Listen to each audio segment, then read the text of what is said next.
echo of his call.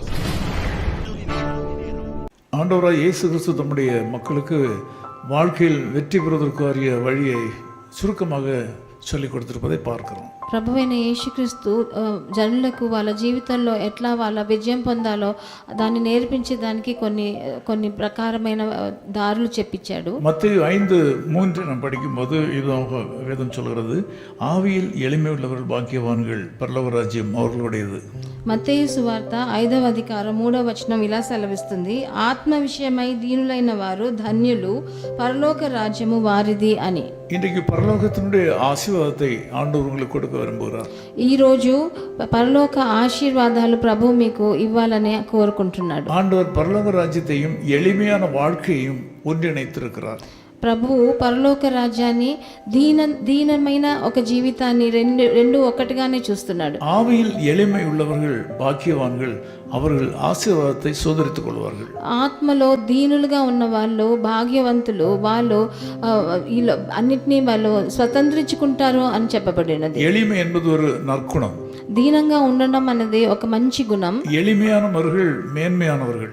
దీనంగా ఉన్న వాళ్ళు ఎంతో హెచ్చింపబడతారు. சிலர் எளிமையானவர்களாக நடிப்பார்கள். కొంతమంది నటిస్తూ ఉంటారు వాళ్ళు దీనంగా ఉన్నట్టు, தங்களை மேன்மையானவர்களாக மனதில் நினைத்துக் கொள்வார்கள். కానీ వాళ్ళ మనసులో వాళ్ళు చాలా హెచ్చైన వాళ్ళలాగా వాళ్ళు అనుకుంటుంటారు. உலகத்தில் ஒரு சிலர் மாத்திரம்தான் ஆவியில எளிமை உள்ளவர்களாக இருப்பார்கள். కొంతమంది వాళ్ళ ఆత్మలో దీనంగా ఈ లోకంలో ఉన్నారు. நீங்கள் இந்த காலங்களில் எளிமை உள்ளவர்களாக இருங்கள். మీరు కూడా ఈ ఉదయకాలంలో మీరు దీన మనస్తత్వం కలిగిన వారై ఉండండి. மேலோட்டமான வெளிப்பார்வைக்காக அல்ல, బయట చూసేదానికి కాదు, உங்கள் ஆவியிலேயே நீங்கள் எளிமை உள்ளவர்களாக இருக்க வேண்டும். మీ ఆత్మ దీనంగా ఉండాలని ప్రభువు ఎదురు చూస్తున్నారు. பெருமையான சிந்தனை இருக்குமானால் எளிமையான வாழ்க்கை அமையாது. మీ చింత దీనంగా ఉంటే దీనమైన జీవితం అలా మీకు రాదు. பெருமை உள்ளவர்களுக்கு ஆண்டவரே எதிர்த்து நிற்கிறார் என்று வேதம் சொல்கிறது. కొంతమంది పొగరుగా ఉంటారు, అలాంటి వాళ్లకు ప్రభు ఎదురు నిలబడ్డాడని వచనం సెలవిస్తుంది. உள்ளான பிரகாரமாக நம்முடைய இருதயத்தின் ஆழத்தில் எளிமை என்பது எழுதப்பட வேண்டும். మన అంతరంగంలో మన జీవితంలో మనం దీనులుగా ఉండాలని మన హృదయంలో రాయబడి ఉండాలి. பெருமையான சிந்தனைகளிலிருந்து வெளியே வர வேண்டும். మనం గొప్పగా మనల్ని ఎంచుకోకూడదు. எளிமையான வாழ்க்கைக்கு உங்களை ஒப்பு கொடுக்க வேண்டும். దీనమైన జీవితాన్ని మేము అప్పగించగండి. அப்படி நீங்கள் உங்கள் வாழ்க்கையை ஒப்பு கொடுப்பீர்களானால், అలా మీ జీవితాన్ని అప్పగిస్తే పరలోక రాజ్యం మూడతలే வந்து சேரும். అలా చేసినప్పుడు పరలోక రాజ్యం మీ జీవితంలో వచ్చి చేరుతుంది. పరలోక రాజ్యத்தின் ஆசீர்வாதங்கள் உங்களுக்கு வந்து சேரும். పరలోక రాజ్య ఆశీర్వాదాలు కూడా మీకు వచ్చి చేరుతాయి. பரலோகம் எப்படி பூரணமாக ஒன்றாக இருக்கிறதோ அதே மாதிரி உங்கள் வாழ்க்கையும் பூரணப்படும். పరలోకం ఎలా సంపూర్ణంగా ఉందో అలాగే మీ జీవితం కూడా సంపూర్ణంగా కనిపిస్తుంది. நீங்கள் தாழ்மை உள்ளவர்களாக இருக்க మీరు ఎంత మీరు తగ్గించుకుంటారో உங்கள் வாழ்க்கையில ஆசீர்வாதம் வந்து இறங்கி கொண்டே இருக்கும். అంతకంతటికి మీకు ఆశీర్వాదాలు వచ్చి మీ మీద కుమ్మరింపబడతాయి. இன்றைக்கு அந்த ஆசீர்வாதம் உங்களுக்கு கிடைக்கும். ఈ రోజు అలాంటి ఆశీర్వాదం మీకు వచ్చునుగాక. நீங்கள் சுதந்திரித்துக் கொள்வதற்குரிய காரியத்தை ஆண்டவர் உங்களுக்கு கற்றுக் கொடுத்திருக்கிறார். మీరు ఎలా స్వతంత్రించుకోవాలో అది ప్రభు మీకు నేర్పించాడు. பரலோகத்தை நீங்கள் சுதந்திரித்துக் கொள்வீர்கள்.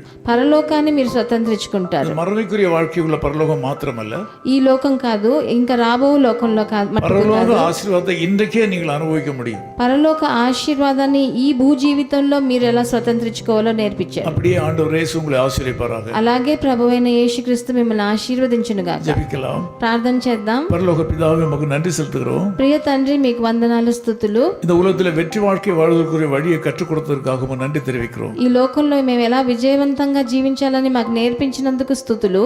நாங்கள் பெருமையற்றவர்களாக ஆவியில் எளிமை உள்ளவர்களாக வாழ வேண்டும் என்று எங்களுக்கு கற்றுக் கொடுத்ததற்காக ஸ்தோத்திரம். మా జీవితంలో మేము పొగరుగా ఉండకుండా ఎలా దీనంగా జీవించాలని మాకు నేర్పించినందుకు వందనాలు. அதனால இந்த நாளில இந்த செய்தியை கேட்கிற எல்லா மக்களுக்கும் பரலோகத்தின் ஆசீர்வாதத்தை கொடுக்க போறதற்காக உமக்கு ஸ்தோத்திரம். అందుకనే ఈ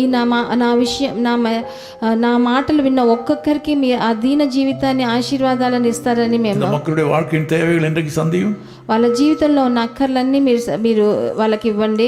இவர்கள் போக்கையும் வரத்தை ஆசீர்வதியும், వాళ్ళ రాకపోకల్లో వాళ్ళని ఆశీర్వదించండి. குடும்ப வாழ்க்கையை ஆசீர்வதியும், వాళ్ళ కుటుంబ జీవితాలను ఆశీర్వదించండి. ஆவிக்குரிய வாழ்க்கையை ஆசீர்வதியும், వాళ్ళ ఆత్మీయ జీవితాన్ని ఆశీర్వదించండి. சாபங்கள் மாறுவதாக, వాళ్ళ శాపాలు మారని, விக்கினங்கள் மாறுவதாக, వాళ్ళకున్న అడ్డంకులన్నీ మారని, சூனிய கட்டுகள் உடைவதாக, వాళ్ళకి ఏ చేతబడి అలాంటివి ఉంటే కూడా வியாதி நகூரங்கள் மாறுவதாக. అనారోగ్యం తీసివేయండి తండ్రి. ஜெபிக்கிற அந்த வேளையில் அந்த மக்கள் நினைக்கிற காரியங்கள் அனுகூலமாய் முடிவதாக. మేము ప్రార్థించే ఈ సమయంలో వాళ్ళకి అన్ని సమకూరుస్తారని వేడుకుంటున్నాం. இயேசு கிறிஸ்துவின் நாமத்தில் ஜெபிக்கிறோம் பிதாவே. ప్రభువైన యేసుక్రీస్తు నామమునందున వేడుకుంటున్నాం తండ్రి. ஆமென். ఆమేన్. தாழ்மையுள்ளவரிடம் தங்கிடுதே கிருபை,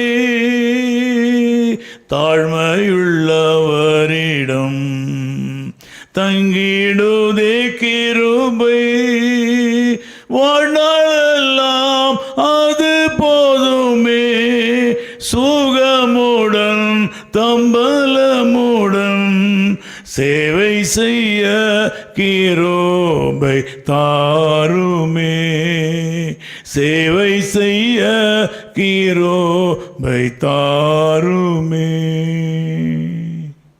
ஆமென். His Call Ministries, 10 Muhammad Abdullah 2nd Street, opposite International Cricket Stadium, Chepauk, Chennai 600005, India. Phone 9144-2852-8282. Mobile phone and WhatsApp 91-98412-71858. Email sam@echoofhiscall.org. Website www.echoofhiscall.org. God bless you.